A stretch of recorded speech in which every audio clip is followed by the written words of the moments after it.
ఏంటి మామిడికాయ జీడిపప్పు అది ఎలా ఉంటుంది? ఎప్పుడు పెళ్ళిళ్ళలో తినడమే కానీ ఒక్కరోజు కూడా మా ఇంట్లో చేసుకునేదే లేదు అని అనుకుంటున్నారా?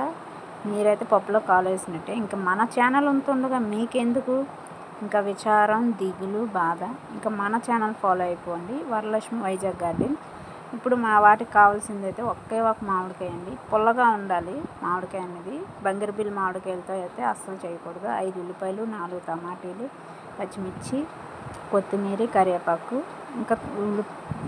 ఇంకా మిక్సీలో అయితే మనం టమాటీ అనేది పేస్ట్ ఉండాలి, పేస్ట్ చేసుకోవాలి. తర్వాత అల్లం వెల్లుల్లి పేస్ట్ చూసారు కదా. ఉల్లిపాయలు గుండగా కట్ చేసుకున్నాను. మామిడికాయలు కూడా తొక్క తీసేసి, తొక్కతో అయినా వాడుకోవచ్చు, తొక్క తీసేసి అయినా వాడుకోవచ్చు.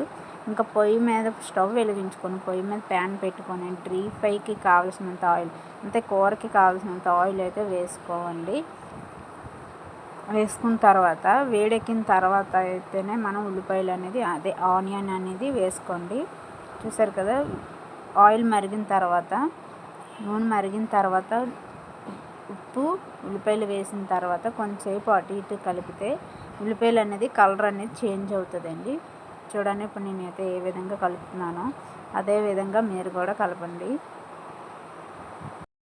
ఇందులో మనం పసుపు కూడా వేసుకోవచ్చు కావాలంటే. ఆల్రెడీ నేను పసుపు అయితే యూజ్ చేయలేదు, ఎందుకంటే మేమైతే ఆడించుకున్న కారం కాబట్టి వాడుతాను ఎప్పుడు. అందులో ఆల్రెడీ నేను పసుపు వేస్తాను కాబట్టి నేను ఇప్పుడు వేయలేదు ఏ పసుపు అనేది. మీరు కావాలి అనుకుంటే మీరు పొడి కారం వాడుకుంటే మాత్రం పసుపు అనేది వేసుకోండి ఉల్లిపాయలు వేసినప్పుడు.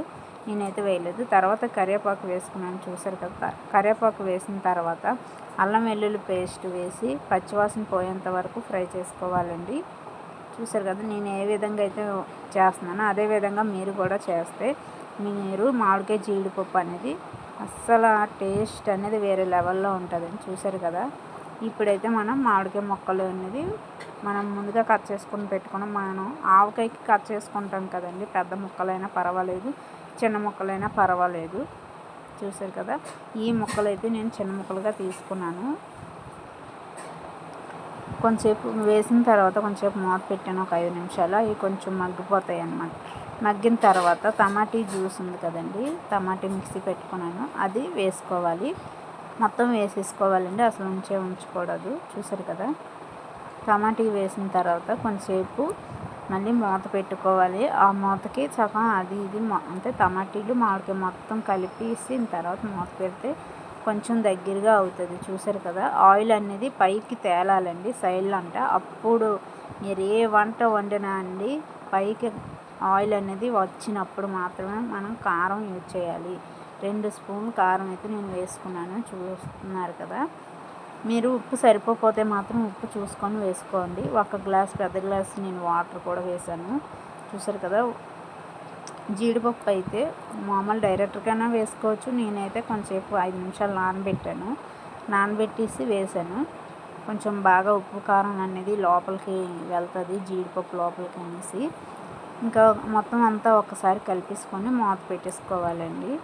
చూసారు కదా. అదైతే ఇప్పుడు ఎసరుగా మరిగి దగ్గరగా అవుతుంది.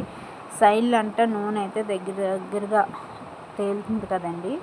చూసారా. నేనైతే సైలెంట్గా ఏ కూరకైనా సరే పైన తేలాలండి నూనె. అప్పుడైతే మాత్రం మనకు పర్ఫెక్ట్గా వచ్చిందని మనం అప్పుడు స్టవ్ ఆఫ్ చేసుకోవాలి. నేను ఇంకా మామిడికాయ ఉడికిందో లేదో చూసుకొని, ఉప్పు అది చూసుకొని, ఈ కన్సిస్టెన్సీ వచ్చినప్పుడు ఉప్పు కారం అన్నీ సరిపోయాయా లేదా చూసుకొని, కారం సరిపోతే వేసుకోండి. మాకైతే సరిపోయింది. ఇప్పుడైతే నేను చూసారు కదా సైలెంట్ ఆయిల్ అనేది వచ్చేస్తుంది. మొక్క అనేది కూడా మనకి ఎక్కడ కనిపించట్లేదు కదా, మామిడికాయ అనేది కూడా. నేను జీడిపప్పు ఎక్కువ కావాలంటే ఎక్కువ కూడా వేసుకోవచ్చు, బాదం పప్పు అయితే అసలు వేయొద్దు. నేనైతే ఏ కూరలోనైనా కొత్తిమీర కన్ఫామ్గా వేస్తాను. మీరు కూడా ఈ కూరలో కొత్తిమీర వేయండి. కొత్తిమీర వేసిన తర్వాత ఒక 2 నిమిషాలు అటు ఇటు కలపండి. మొత్తం కొత్తిమీర అనేది కూరలోకి వెళ్ళిపోయి ఆ వేడికి ఆ కొత్తిమీర కూడా ఉడికిపోవాలి. చూసారు కదా. జీడిపప్పు అనేది లైట్గా వేసాను కాబట్టి లైట్గా కనిపిస్తుంది. ఇప్పుడు మనం స్టవ్ ఆఫ్ చేసుకొని ఇంకా సర్వ్ చేసుకుంటే వేడి వేడి అన్నంలో తింటే చాలా టేస్టీగా ఉంటుంది. మీరు కూడా మిస్